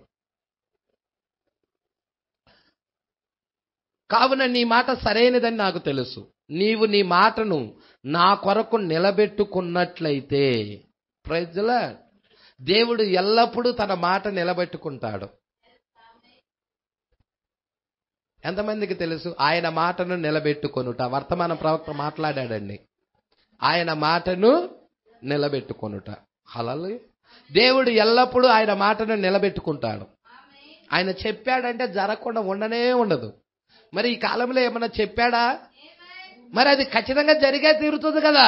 దాని మీద మనం విశ్వాసం పెట్టటం. Praise the lord.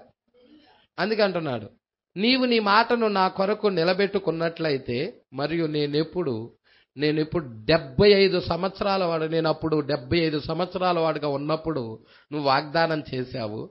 ఎప్పుడైతే నీవు నన్ను పిలిచానని చెప్పావో, ప్రైజ్ ది లార్డ్, దేవుడు ఒక వ్యక్తి యొక్క జీవితంలో కార్యం చేసే ముందు దేవుడు ఏం చేస్తాడో తెలుసా? మొట్టమొదటి కార్యం ఏంటో తెలుసా? ఎమ్మటే దేవుడు నీ జీవితంలో కార్యం చేయడు. కార్యం చేసే ముందు నిన్ను మత శాఖ ఆచారాల నుండి, బబులోను నుండి బయటికి పిలుస్తాడు. అబ్రహామును బబులోను నుండి 12వ అధ్యాయంలో బయటికి పిలిచాడా? ఇజ్రాయేల్ ప్రజలను ఐగుప్తు నుండి బయటికి పిలిచాడా? మరి ఈ చివరి దినాల్లో ఉన్న వధువుని కూడా, నా ప్రజలారా మీరు దాని పాపములో పాలివారు కాకుండానట్లు, దాని తెగుల్లో ఏది మీకు ప్రాప్తించకుండానట్లు దాన్ని విడిచి రండని బయటికి పిలిచాడా? మర్మమైన బబులో నుండి బయటికి పిలిచాడా? పిలిచాడా అండి? మర్మమైన బబులో నుండి దేవుడు బయటికి పిలిచాడు. హల్లెలూయా. ఏంటి మర్మమైన బబులోను? ప్రకటన 17 చదువు. అది మర్మమైన బబులోనై ఉన్నది. లోకం మొత్తం దానితోనే నింపబడి ఉన్నది. మరి దాని నుండి దేవుడు నిన్ను బయటికి పిలిచాడు. దేవుడు ఒక కార్యము ఒక వ్యక్తి జీవితములో ప్రారంభించే ముందు హల్లెలూయా వేరుపరుస్తాడండి. హల్లెలూయా. వేరుపరచకుండా దేవుడు తన కార్యాన్ని ఆ వ్యక్తి జీవితంలో జరిగించడు. రాసుకోండి కావాలంటే. వేరుపరచకుండా దేవుడు ఆ వ్యక్తి జీవితంలో తన కార్యాన్ని జరిగించడు. హల్లెలూయా. ఆది కాండము నుండి చూడు, చీకటిని వెలుగుని దేవుడు వేరుపరుస్తున్నాడు. కావాలంటే చూడు 1వ అధ్యాయంలో. Praise the Lord. చీకటిని వెలుగుని దేవుడు ఏం చేస్తున్నాడు? వేరుపరుస్తున్నాడు. హల్లెలూయా. దేవుడు ఎల్లప్పుడూ వేరుపరిచేవాడు. హల్లెలూయా.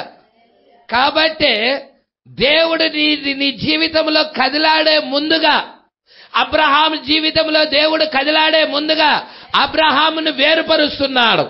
బబులోను నుండి బయటికి పిలుస్తున్నాడు. తన యొక్క సహోదరుడు కుమారుడైన లోతు నుండి కూడా వేరుపరుస్తున్నాడు.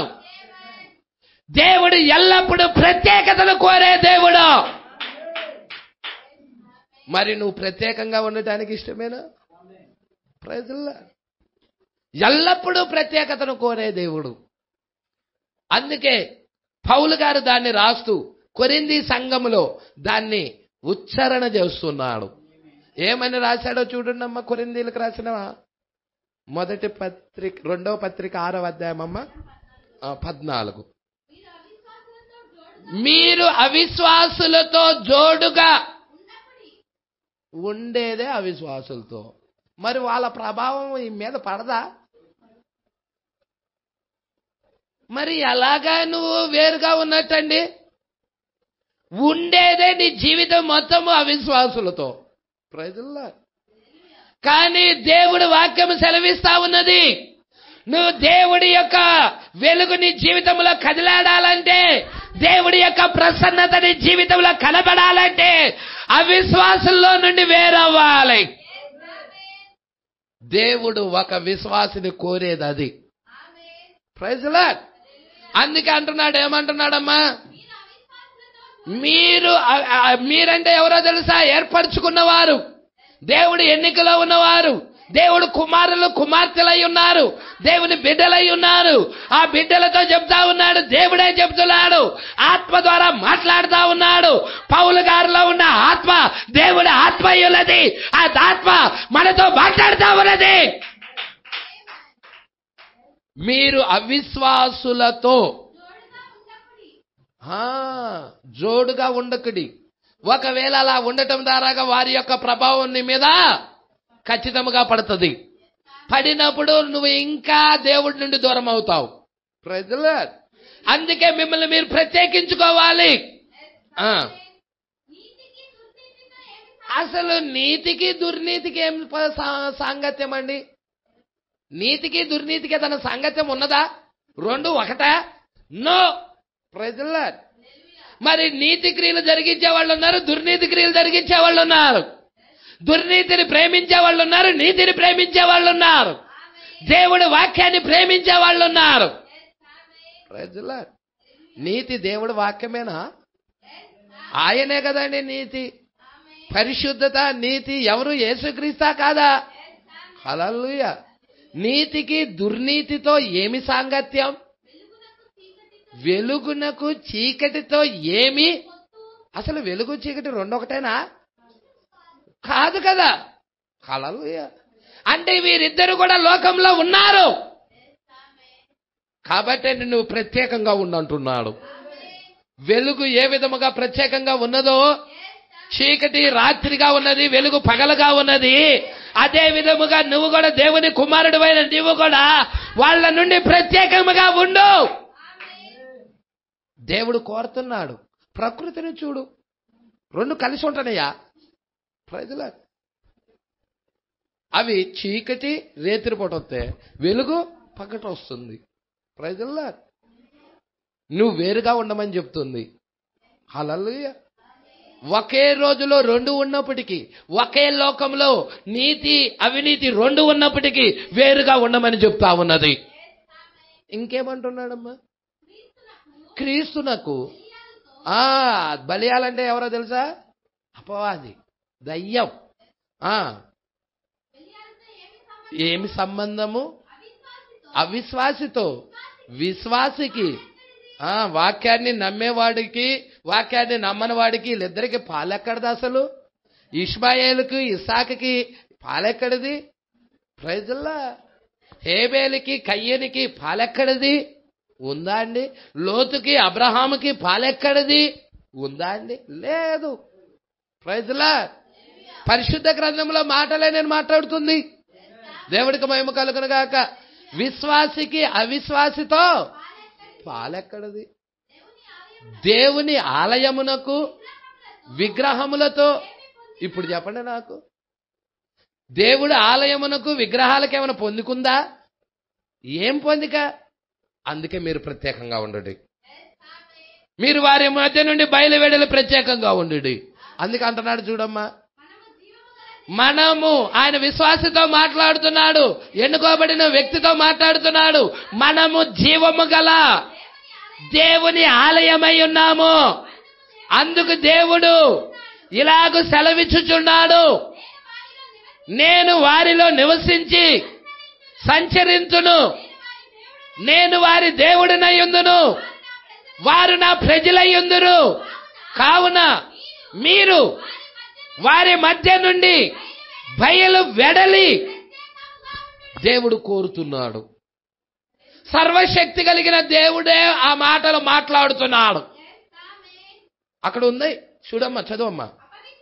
అపవిత్రమైన దానిని ముట్టకుడని ప్రభువు చెప్పుచున్నాడు, మరియు నేను మిమ్మల్ని చేర్చుకుందును, మీకు తండ్రినై ఉందును, మీరు నాకు కుమారులు కుమార్తెలై ఉందురని సర్వశక్తి కలిగిన ప్రభువు చెప్పుచున్నాడు. ప్రజలా, ఎవరు మాట్లాడింది? అది ఏదో పౌలు గారు మాట అనుకున్నారా ఏంటి? సర్వశక్తి కలిగిన దేవుడు మాట. దేవుడిని ప్రేమించినట్టయితే ఆ ఆజ్ఞకు లోబడాల్సిందే, వాక్యానికి లోబడాల్సిందే. వాక్యాన్ని ప్రేమించేవాడు వాక్యానికి లోబడతాడు. ప్రజలా, అందుకే ఇక్కడ అంటా ఉన్నాడు. ఏమంటున్నాడమ్మా? జాగ్రత్తగా పట్టుకుంటున్నారా? ప్రత్యేకంగా ఉండమంటున్నాడు. దేవుడు ఒక కార్యాన్ని చేసే ముందు వేరుపరుస్తాడు. హల్లెలూయా. ఎప్పుడైతే నీవు నన్ను పిలిచానని చెప్పావో, నీవు వేరుపడి మరియు నీవు ఎరగని దేశమునకు ప్రయాణమగుము. చూసారండి, అబ్రహాం జీవితంలో వేరుపడి ఎరగని దేశానికి ప్రయాణమవు.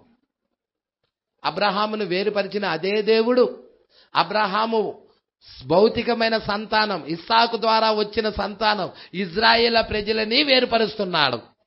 మరి 1,44,000 మందిని ఆ జన సమూహం అందరిలో నుండి 7వ బోర కింద మోషే ఏలియాలు వేరుపరుస్తున్నారా? 7వ ముద్ర కింద అన్యజనుల్లో ఉన్న ప్రవక్త 7వ దూత ఈ అన్యజనుల్లో ఉన్న వధువుని మతశాఖ సంస్థల నుండి వేరుపరుస్తున్నాడా? ఆయన ఎల్లప్పుడూ వేరుపరిచే దేవుడు. హల్లెలూయా. అందుకే నీవు ఎరగని దేశమునకు ప్రయాణం అగుము. నేను ఆ దేశంలో 25 సంవత్సరాలు ఉన్నాను. వెళ్ళిపోయిక ఎన్ని సంవత్సరాలు ఉన్నాడు? తండ్రి ఇంటి నుండి బయలుదేరి 25 సంవత్సరాలు ఉన్నాడు. 75 సంవత్సరాలప్పుడు దేవుడు పిలిచాడు వాగ్దాన కుమారుని ఇస్తానని. అక్కడి నుంచి బయలుదేరి ఎరగని దేశంలో 25 సంవత్సరాలు అక్కడ కాపురం ఉన్నాడు. 100 సంవత్సరాలప్పుడు దేవుడు దర్శిస్తున్నాడు వాగ్దాన కుమారుణ్ణి ఇవ్వటానికి. Praise the Lord. ఎన్ని సంవత్సరాలు కనిపెట్టాడయ్యా ఎరగని దేశంలో? 25 సంవత్సరాలు కనిపెట్టాడు అబ్రాహాము. అందుకంటున్నాడు ఒక ముసలి మనుష్యుడు యొక్క భార్య, ఆ యొక్క ముసలామి, ఆమె బాలికగా ఉన్నప్పటి నుండి నేను ఆమెతో జీవిస్తానే ఉన్నాను, అంటే కాపురం చేస్తానే ఉన్నాను. యవ్వన వయసులో ఉన్నప్పటి నుండి, వివాహం అయినప్పటి నుండి ఆమె ఒక విధముగా అతడి యొక్క సహోదరి. శారా అబ్రహాము యొక్క సహోదరి. ప్రజల తండ్రి ఒకడే, తల్లులు వేరు. తర్వాత ఈ కాలమంతా మరియు నీవు వాగ్దానం చేసిన ఈ కుమారుడిని నాకు ఇచ్చి ఉన్నావు. Praise the Lord. నేను మరణించి ఒకరిని నుండి అతన్ని పొందుకున్నాను. అబ్రహాం మరణించాడా? అబ్రహాం మరణించాడా? ఏం మాట మాట్లాడా పాస్టర్ గారు ఇప్పుడు నువ్వు? నేను మరణించి. ఎవరు మరణించి? నేను మరణించి. ఎక్కడ మరణించాడు అబ్రాహాము? ఒకరి నుండి అతడిని పొందుకున్నాను. హల్లెలూయా. అతడిలో ఉన్న జీవకణాలన్నీ చచ్చిపోయినాయి. డెడ్ అయి ఉన్నాడు. హల్లెలూయా. పిల్లలని తీసుకొచ్చే స్థితిలో లేడు. అబ్రహాం అదే మాట్లాడుతా ఉన్నాడు. నేను మరణించాను, ఒక్కని నుండి నువ్వు ఆ కుమారుడిని తీసుకొచ్చినట్టయితే ఇప్పుడు బలిగా కోరుతున్నావు, అయినా గాని నువ్వు ఖచ్చితంగా తిరిగి కుమారుడిని ఇస్తావు. అది అబ్రహాం బయలుపాటు. మీకు తెలుసా అబ్రహాము వెళ్ళేటప్పుడు పనాళ్లతో ఏం చెప్పాడో? మీకు చదివి వినిపిస్తాను. నేను ఇది చదివి వినిపిస్తాను. అమ్మమ్మ 22వ అధ్యాయము. అబ్రహామా, నువ్వు ఎక్కడికి వెళ్తున్నావు? మోరియా పర్వతం దగ్గరికి. మోరియా పర్వతం దగ్గర, మోరియా దేశంలో ఉన్న పర్వతం దగ్గరికి ఎవరిని తీసుకెళ్తారు? ఇస్సాకుని. దేని కొరకు? ఇస్సాకుని బలివ్వటానికి. అవునా? ఇది దృష్టిలో పెట్టుకున్నారా? ఇప్పుడు చదువుదాం. చూడమ్మా, అందరు తీసారా? 3వ వచనం. తెల్లవారినప్పుడు అబ్రహాం లేచి తన గాడిదకు గంత కట్టి తన పనివారిలో 2 తన కుమారుడికి ఇస్సాకును వెంట పెట్టుకొని దహన బలి కొరకు కట్టెలను చీల్చి లేచి దేవుడు తనతో చెప్పిన చోటికి వెళ్ళెను. 3వ నాడు అబ్రహాము కన్నులెత్తి దూరము నుండి ఆ చోటును చూచి తన పనివారితో, మీరు గాడిదతో, అంటే అబ్రహాము ఎన్ని దినాలు ప్రయాణం చేశాడంట? Praise the Lord. హల్లెలూయా. ఎన్ని దినాలు ప్రయాణం చేశాడంటావు? ఏంటి అంత దూరం వెళ్ళాలంటావా? హల్లెలూయా. అన్ని రోజులు ప్రయాణం చేయాలంటావా? 3వ నాడు చూసారండి, ఇద్దరిని ఎంట పెట్టుకొని వెళ్ళాడు. 2 పనివారిని తన కుమారుణ్ణి ఒక ఇస్సాకుని ఎండబెట్టుకొని దహన బలి కొరకు కట్టెలను చీల్చి ఆ రాత్రికాల సమయంలోనే చీల్చాడు. లేచి ఉదయాన్నే తెల్లవారుచున్నప్పుడే దేవుడు తనతో చెప్పిన చోటుకి వెళ్ళాడు. 3వ నాడు అబ్రహాము కన్నులెత్తి దూరము నుండి ఆ చోటును చూచి, హల్లెలూయా, పట్టుకుంటున్నారా? 3వ నాడు ఎంత జర్నీ చేసి ఉంటాడండి అబ్రహాము.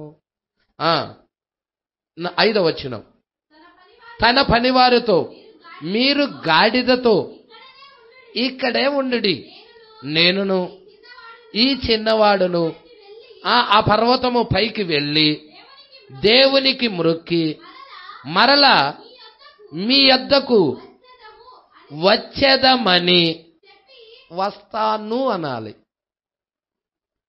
అబ్రామా, నువ్వు కుమారుని తీసుకొని వెళ్తున్నావు. కుమారుడిని తీసుకొని వెళ్ళినప్పుడు కుమారుడిని అక్కడ బలిస్తావు కదా, ఇంకా వచ్చేది ఎవరు? నువ్వు ఒక్కడవేగా వచ్చేది. వచ్చేది నువ్వు అనాలి. కానీ అబ్రహాం విశ్వాసం ఎలాంటిది? అబ్రహాం విశ్వాసం ఎలాంటిది? ఈ యొక్క కుమారుడితో నేను అక్కడికి వెళ్తున్నా, తిరిగి మరలా అదే కుమారుడితో తిరిగి వచ్చేదము. బహువచనం చూసారా అండి? వచ్చేదమని. బలి ఇవ్వక ముందే అబ్రహాము ఇస్సాకును పొందుకుంటాడని తెలుసు. ఏం రెవల్యూషన్ అండి! అబ్రహాము, అలాంటి రెవల్యూషన్ నీకు దొరకడానికి గల కారణం ఏమిటి? 25 సంవత్సరాలు నేను కనిపెట్టాను. జీవకణం అనేది లేక చనిపోయినప్పుడు మృతుల్లో నుండి ఒకరిని పొందినట్టుగా ఓ ఇస్సాకుని నేను పొందుకున్నాను. ఇప్పుడు దహన బలి కొరకు దేవుడు అడిగినా గాని ఈ ఇస్సాకును మరలా నేను పొందుకుంటాను. ఎలాంటి విశ్వాసం అండి! హల్లెలూయా. అందుకే అంటున్నాడు, జాగ్రత్తగా గమనించండి ఇక్కడ. ఆ తర్వాత ఈ కాలమంతా మరియు నీవు వాగ్దానం చేసిన ఈ కుమారుడిని నాకు ఇచ్చి ఉన్నావు. హల్లెలూయా. నేను మరణించి ఒకరి నుండి అతన్ని పొందుకున్నాను. ఒకరి నుండి ఒకరి వాగ్దాన పట్టుకుంటున్నారండి ఆ మనిషి కుమారుడు వల్ల. ఈ చివరి దినాల్లో కూడా మనము కూడా క్రీస్తును పొందుకుంటున్నామంటే ఒకరి నుండి, ఆ మనుష్య కుమారుడు నుండి, బలిష్ఠుడైన దూత నుండి. ప్రభువే రాలేదంటే మనం ఏం చేస్తాం? హల్లెలూయా. మన జీవితంలో క్రీస్తు ఉండాలంటే ఆ ఒకరి నుండి పొందుకోవాలి మనం. ఆయన ప్రత్యక్షం అవ్వాలి. అందుకే ఇక్కడ అంటున్నాడు చూడండి, అబ్రహాముకి దగ్గరికి ప్రత్యక్షమైన దేవుడు, నేను మరణించి ఒకరి నుండి అతన్ని పొందుకున్నాను మరియు అతడిని చంపమని చెప్పినట్లయితే, ఇది 2వ టెస్ట్. అతడిని చంపమని చెప్పినట్లయితే నీవు మరణము నుండి అతడిని తిరిగి లేవనెత్తగలవు. మరణము నుండి కూడా నువ్వు తిరిగి అతన్ని లేవనెత్తగలవు. ఓ మై, అది ఆ విధముగా ఉండవలసి ఉన్నది. అదంతే. మరియు అతడు దాన్ని చేశాడు. ఎంత గొప్ప వాగ్దానం అండి! హల్లెలూయా. అబ్రహాము జీవితంలో, అబ్రహాము కుమారుడి జీవితంలో ఇచ్చిన వాగ్దానాలు ఎంత గొప్ప వాగ్దానాలు! సంఘానికి ఇచ్చిన వాగ్దానం అది. అబ్రహాముకి ఇచ్చిన వాగ్దానం సంఘానికి ఇచ్చిన వాగ్దానం. ప్రజల సంఘానికి ఇచ్చిన వాగ్దానం ఆ పాస్టర్ గారు. అవును, సంఘానికి ఇచ్చిన వాగ్దానం. అబ్రహాం జీవితంలో ఏం జరుగుతుందో సంఘం జీవితంలో కూడా అదే జరుగుతుంది. అందుకే తిరిగి మరలా ఆదికాండం రిపీట్ అవుతా ఉన్నది. ఓ పాస్టర్ గారు, ఇప్పుడు ఆదికాండం రిపీట్ అవుతున్న దినాలా పాస్టర్ గారు? అవును, ఇవి లోతు దినాలు. ఇవి లోతు దినాలేనా? లోతు దినాల్లో అబ్రహాం ఉన్నాడా? లోతు దినాల్లో మనిషి కుమారుడు ఉన్నాడా? లోతు దినాల్లో అబ్రహాము గుడారాన్ని ఒక అతను దర్శించాడా? అబ్రహాముకి పేర్లు మార్చాడా? అబ్రహాము నుండి అబ్రహాముగా, శారాయి నుండి శారాగా మార్చాడా? వాగ్దాన పుత్రుడిని ఇచ్చాడా? ఇవి తిరిగి మరలా లోతు దినాలు. దేవుడు 2వ నిర్గమంలో యేసుక్రీస్తు 3వ నిర్గమము గురించి మాట్లాడుతూ లోతు దినాలు ఎలాగుంటాయో మనుష్య కుమారుడు రాకడ దినాలు అలాగుంటాయని చెప్పాడు. ఎంత గొప్ప వాగ్దానం అండి! హల్లెలూయా. ఎంతమంది దీన్ని ప్రేమిస్తా ఉన్నారు? ఎంతమంది వాక్యం అంటే ఇష్టము? ఎంతమందికి ఇష్టమండి వాక్యం అంటే? నిజంగా ఇష్టమేనా? సంగమా ఇష్టపడుతున్నారా? దేవుడు నిశ్చయముగా మిమ్మల్ని అందరినీ దీవించునుగాక. నెక్స్ట్ వారం 22వ పేరా చూసుకుందామండి. మరి సామాన్యమైన విషయాలు కావు. మరి టేప్స్ వినండి, మరలా మీరు జీవం పొందుకుంటారు. చదువుకుంటా వెళ్ళటం వల్ల మీకు ప్రయోజనం ఉండదు, కానీ దానిలో ఉన్న ప్రత్యక్షతను పొందుకోవాలని కోరుకుంటున్నాను. ప్రజల మరి ప్రత్యక్షతను పొందుకోండి. ఆ ప్రత్యక్షత ద్వారా మాత్రమే ఎత్తబాటులోకి మనం వెళ్ళగలం. ప్రత్యక్షత లేకుండా ఏ వ్యక్తి కూడా ఎత్తబాటులోకి వెళ్ళలేడు. హల్లెలూయా. మరి పాతాళ లోక ద్వారమే దాని ఎదుట నిలబడలేదు అని చెప్పాడు. దేని ఎదుట పాస్టర్ గారు? ప్రత్యక్షత ముందు. మరి అలాంటి ప్రత్యక్షత దేవుడి చివరి దినాల్లో కుమ్మరిస్తున్నాడు. మరి పొందుకోవలసిన వారందరూ పొందుకోండి. ఆయన ఉచితముగా ఇస్తున్నాడు జీవజలం. ఓ జీవజలం ఉచితంగా అనుగ్రహిస్తున్నాడు. ఓ దప్పిక కొన్ని వారలారా నా యొద్దకు రండి, మీరు వచ్చి దప్పిక తీర్చుకోమని దేవుడు చెప్తున్నాడు. ప్రజల రోకల లేకుండా, వెల లేకుండా, ఏమి ఇయ్యకయే దీన్ని పొందుకోండి. ఈ ప్రత్యక్షతను పొందుకోండి. హల్లెలూయా. మరి ఏమి ఇయ్యకయే మీరు దీన్ని పొందుకోండి. మరి ఆయనే విశ్వాసానికి కర్త. ఆయనే ఆ విశ్వాసాన్ని నీలో కొనసాగించేవాడు. మరి ఆయన మీద విశ్వాసం ఉంచుదాము, ఆయన్ని నమ్ముదాము, పరిపూర్ణంగా ఆయన మీద బేస్ అవుదాము. దేవుడి మాటలు దీవించి ఆశీర్వదించును గాక.